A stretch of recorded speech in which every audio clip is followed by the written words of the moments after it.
Atmosphère bien étrange pour une journée très exclusive, puisque chacun sait qu'aujourd'hui, ce curieux engin, fils de monospace et de camion, va célébrer à la fois son baptême et en même temps accomplir son tour d'adieu.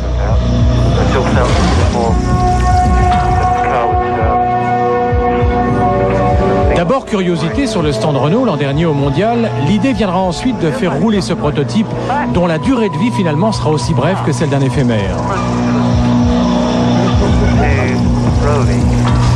Christian Conzen, Bernard Dudot, Gérard Ducarouge, Renault Sport, Williams, Matra, auxquels vont se joindre les pilotes Éric Bernard et Alain Prost, se lancent ainsi dans la mise au point en quelques mois de ce monospace diabolique, puisqu'il est le seul à avoir un cœur qui bat à plus de 800 chevaux, un moteur de Formule 1.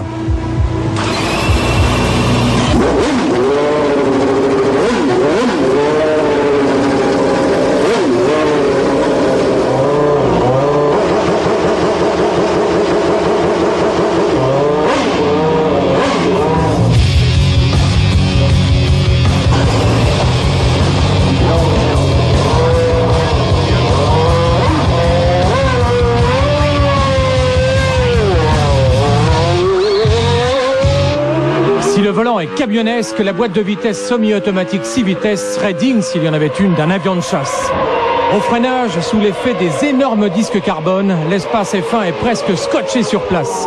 80 mètres seulement pour dégringoler de 300 à 70 km/h. Passé la chicane improvisée, la courbe de Signes vous saute au pare-brise.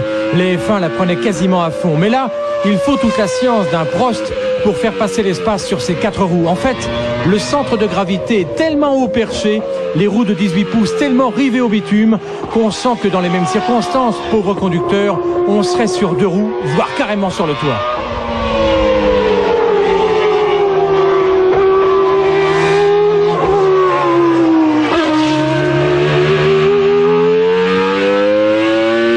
Tranquillement sollicitée par le pouce droit, la boîte séquentielle obéit docilement, monte alors violemment en régime jusqu'à plus de 14 000 tours et délivre toute la charge de ses 3,5 litres, plus de 800 chevaux, en engloutissant 60 litres au 100, ce qui à 27 francs le litre d'essence vous cogne un prix de revient kilométrique 300 fois plus élevé que celui d'un monospace de série. Mais ce jour est tellement exceptionnel qu'on va pas perdre son temps à étaler des trucs aussi mesquins et seul compte le chant du 10 cylindres dans la ligne droite du Mistral.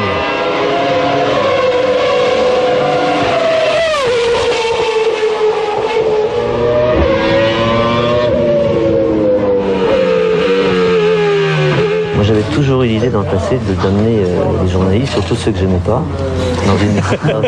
dans une F1 à 2 places.